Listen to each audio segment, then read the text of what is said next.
Hi guys! For today's mini vlog, eto at isi-share ko sa inyo yung aking surgery journey. Tara! So sana makinig pa rin kayo kahit ganito yung boses ko dahil up to this day talagang nangihina pa rin po talaga ako and sobrang bored ko lang talaga guys. Kaya gustong gusto ko nang mag voice over and gumawa ng mini vlog. Isa pa, gustong gusto ko na din sa inyong i-share yung aking napagdaan ng operasyon. So second week nga na itong July, napansin ko nga na parang merong laman yung pusod ko. Ayan yung nakita nyo sa picture. Yung pusod ko nga kasi ay kagaya ng mga typical na pusod na yung butas lang at wala namang or sobrang laman na makikita or visible. Kaya naman nung nakita ko siya sa salamin at nakapa ako, nagpa-check up kaagad ako dahil free naman sa trabaho ko yung pagpapa-check up dahil meron naman kaming health card. Pa-check up ko nga eto at sinabi kaagad sa akin ng doktor na meron nga akong luslos. Yes, tama po kayo. Los. And kagaya nyo, nagtataka din ako kung bakit meron sa pusod. Samantala, alam naman natin na yung mga typical na luslos ay dun lang sa mga singit or dun sa mga private part ng lalaki. Kaya eto, para sa kaalaman yung lahat ng mga nanonood nito at sa mga hindi pa nakakaalam, ang luslos ay hindi lang po dun sa may babang part. Pwede din siya sa pusod at kahit sang parte man dyan sa tiyan. And ito pa po yung isang hindi natin alam na ang luslos pala ay hindi lang sa mga kalalakihan. Base nga sa pag-aaral, kapag babae ang nagkaroon nito, mas mataas o mas marami ang tsansa ng komplikasyon kumpara sa kalalakihan. Nakikita nyo nga pala dyan sa video ay nag-grocery na ako, bumili na ako ng tubig, naglaba at ginawa ko na yung mga bagay na usually kong ginagawa dyan sa bahay na mabibigat na pwedeng hindi ko magagawa pagkatapos ng operasyon. And then yung ibang video clips kanina na nakita nyo, yun yung nagpa-check up na ako ng ECG, X-ray, and then yung sa laboratory kasi kailangan nga ma-check muna ni doktor kung fit ba ako for surgery or operation bago namin gawin yun. Ay ang video naman na nakikita nyo ngayon, yan yung huling karga ko sa dalawa kong anak bago yung aking operasyon dahil hindi ko alam kung kailan ulit yung next kong karga sa kanila. Kaya ikaw na nanonood sa oras na to, ito na siguro yung time na kapakapa din sa iyong tiyan o dun sa baba. Kung may mali, may hindi tama, siguro kailangan mo na magpa-check up bago pa nga ito lumala. At kung nakaabot ka sa part na to ng video ay maraming salamat sa pakikinig mo. Bukas, abangan nyo dahil isi-share ko sa inyo yung part 2 o yung reason kung bakit naman ako nagpa-opera. So, sa lahat nga pala ng mga nagme-message, nag-comment, yung mga may pake, maraming salamat sa inyo. Nababasa ko po yan lahat. Sobrang thank you sa well wishes nyo and prayers nyo sa akin towards nga sa aking journey. So, maraming salamat. Sa ngayon, nagpapalakas pa lang ako pero yun, tutuloy-tuloy natin tong pagbablog ko ni Daddy X. So, yun lamang guys. Bye! Paalam! See you tomorrow! Hi Mama Mylene! I-release na yan. Magpamassage ka na!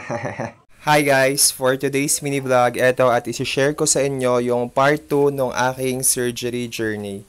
Tara! So, sa nakikita nyo nga sa video, yan at papunta na kami ni Mami sa ospital dahil yan nga yung araw kung saan papaoperahan ako after lunch. Mabalik nga pala muna tayo doon sa part kung saan nagpa-consult ako sa doctor and balikan natin yung mga sinabi niya. Base nga kasi sa assessment ng doktor sa akin nung chinek up niya tong pusod ko para doon sa luslos or hernia ko, ay hindi naman daw siya something na critical or between life and death situation. Pero ito din yung tipo na hindi mo dapat patagalin or pagsawalang bahala. At nun ngang marinig ni Daddy X yung word na opera guys, syempre nagtanong muna ako kung meron bang gamot muna, kailangan inumin para mawala siya. Pero hindi pala ganun ang luslos. Dahil ang luslos nga, ito ay yung may sirang muscle o may punit ka na muscle sa iyong tiyan o sa katawan. And walang other option para ma-repair ito kundi nga ay ang surgery o operation. And after nga natin marinig yon, syempre nag-isip muna si Daddy X ng ibang paraan. Nagpa-second opinion muna kami sa ibang doktor. And dito ngayon sa ospital na ito. And based nga dun sa second doctor na pinagpa-check upan ko ay ito yung mga sinabi niya. In my case nga, dito nga sa aking hernia sa may pusod ay kapag ito ay mas lumaki o mas mapunit yung muscle, pwedeng bituka na yung maipit o lumabas doon. At syempre, kapag ganun nga yung nangyari, mas maraming complication na pwedeng mangyari and kagaya ng pwedeng mabulok yung parte ng bituka, kailangan gupitin, tanggalin, and mag-stitches pa dun sa kaloob-looban instead na dun lang sa muscle. And syempre, nung narinig nga yun ni Daddy X dun sa second doctor, abay nagpaalam na kaagad ako sa trabaho for a leave para nga sa operation. Pero bago nga ang lahat, syempre marami munang inasikaso si Daddy X tulad ng siniguro ko muna kung lahat ba kasama sa card, wala ba akong babayaran, and syempre kung yun bang limit ng card ko, pasok ba yung presyo ng operation. Dahil wala nga kaming nakaabang ni Mrs. para sa ganitong unexpected na bagay tulad ng operation. Isa pa, mag-birthday din ng aming dalawang anak nitong Agosto, kaya naman dun din talaga nakabuhos yung pag-iipon namin ng aming pera. O nga pala guys, nalimutan kong i-share sa inyo na meron lang dalawang cause ko bakit nagkakaluslos yung tao. Ang una nga ay nung bata ka, hindi full na sara yung muscle mo sa katawan. Minsan nakikita ito at early age tulad ng baby ka pa lang. Minsan naman, kagaya ng mga edad ko na pag malaki-laki ka na. Yung ikalawang cause naman, ito nga ay yung sobrang pagtatrabaho at pagtanda mo ay humihina na din yung muscle cells mo.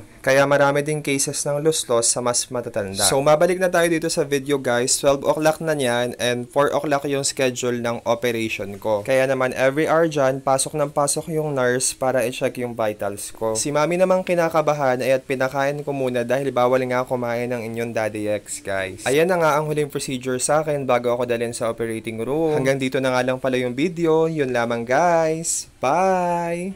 Paalam!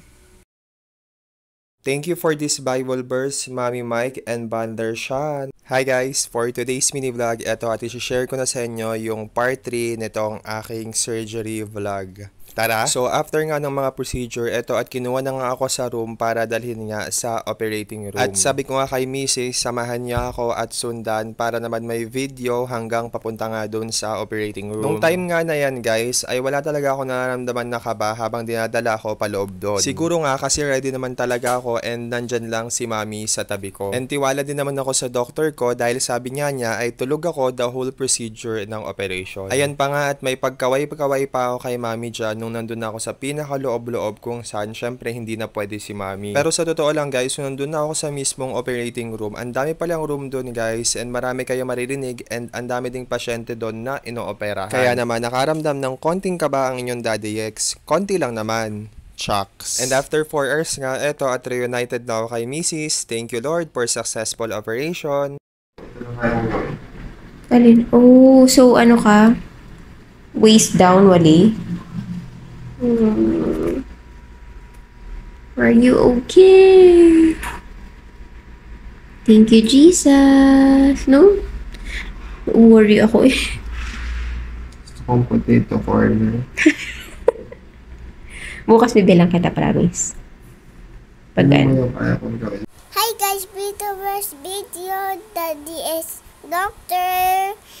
Bye! Paalam! So, commercial nga lang pala tayo guys dahil si Kiara ay nakita akong nag-voice over and sabi niya Kiara turn daw. Kaya ayan, pinag-voice over ko siya and nag-promise din ako sa kanya na ilalagay ko din yung voice over niya sa vlog na to. So, nakikita nyo nga dyan sa video ay ayan, ina-explain ko lang kay Mami kung paano yung naging procedure ko doon dahil ang dami ng tanong ni Mami sa akin habang groggy pa ako dyan sa anesthesia. And syempre, ikukwento ko din sa inyo kung ano nga yung procedure and nangyari sa akin. Bali, pagdating nga namin doon sa mismong operating room ko ay nagtanong na kaagad yung anesthesiologist sa doctor ko kung tuturukan na nga ba ako ng anesthesia. And nung sinabi nga ni doc na yes, ay ayun nga at pinatagilid na ako at tinurukan na nga ako ng anesthesia and yun na din yung last memory ko na nakatagilid ako and magkahawak yung dalawa kong kamay. Nagising na nga lang ako after an hour, tapos na yung operation and hindi ko na maramdaman yung kalahating parte ng katawan ko as in mula bewang hanggang paa. Pero normal normal nga lang daw pala yon dahil nga sa anesthesia ang tinurok sa akin. Sabi nga din nung nurse na naka-duty na kapag nagalaw ko na nga yung paa ko ay pwede na akong umakyat sa aking room. Pero after 3 hours ay wala pa rin akong maigalaw kahit yung mga daliri ko sa paa, wala. And siguro naawa na din sa akin yung nurse kaya inakyat nila ako by 8 p.m. And doon na kami nag-reunite ni Mrs. Thank you Lord again. Hanggang dito na nga lang pala yung video. Maraming salamat sa lahat ng nanood nitong aking surgery vlog. Yun lamang guys. Bye! Paalam! Yes, Mami Jen. Positive and happy lang always kahit ooperahan. Hehehe.